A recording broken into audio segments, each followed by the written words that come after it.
Washington State's 9.9% tax on millionaires doesn't go into effect until 2028, but the state is already paying the price. A new survey found that nearly half of Washington business leaders are already considering moving their personal residence out of the state. But even as companies and high earners look for the exits, Seattle's mayor says the wealth exodus is all made up. Today, do you still feel the narrative of the rich leaving is still overblown?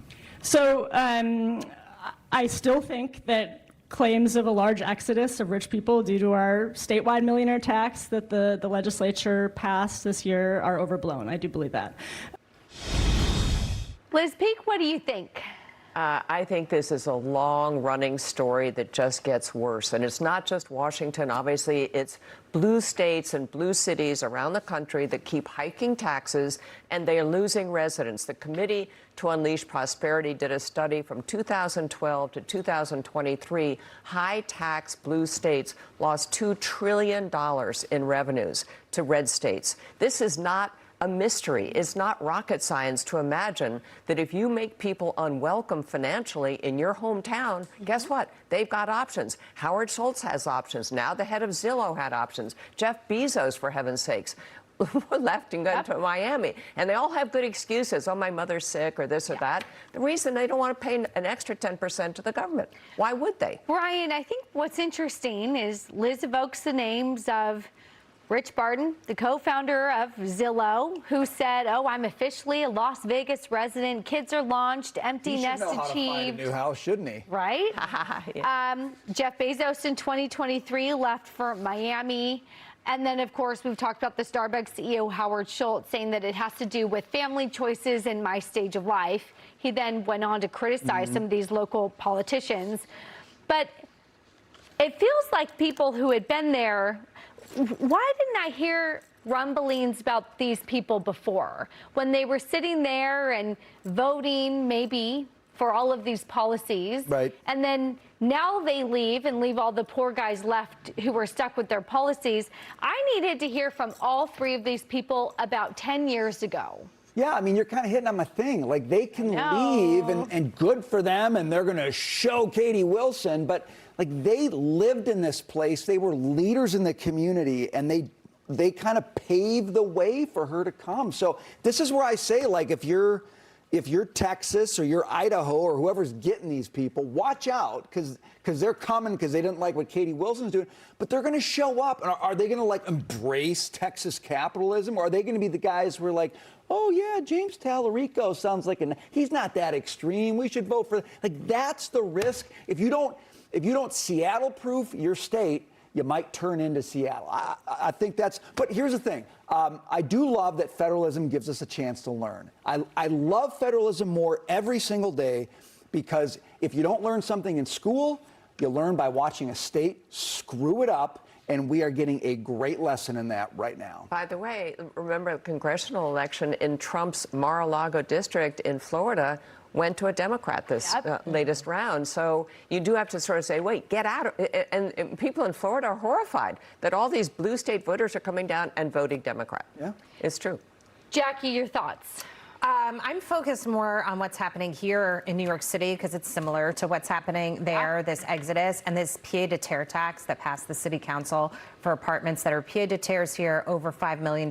Every single person that I know that has one wants to sell it. They do not want to be a part of it. So the theme is similar to what you're talking about, the millionaire exodus there.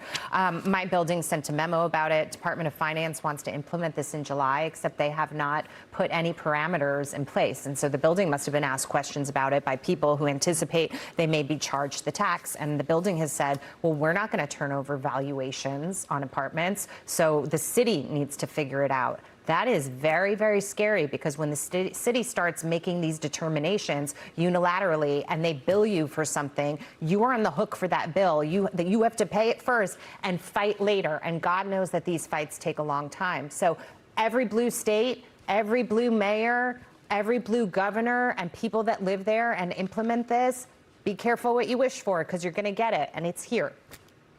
Dagan. Well, The tax, see, in the state of California, and Alicia Finley wrote about this in the Wall Street Journal yesterday, that in California, its constitution requires voter approval for local tax increases. And San Diego's Measure A, the non-primary homes tax, was defeated. So it was going to impose an $8,000 to $10,000 annual tax on second homes. So it was double taxation. You already, any property you own, you pay property taxes on it.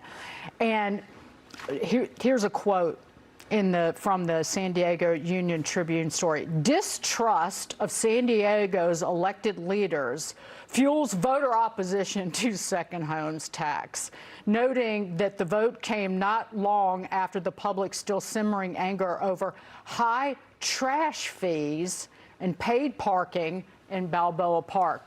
But a lot of these taxes that were on the ballot were defeated in California. Can I name another one? Yeah, in Contra Costa County. Is that near you? Well, I was going to say San Francisco. Prop D, where they wanted to do the overpaid CEO tax, where if you were paid 100 times, it used to be the median worker in San Francisco.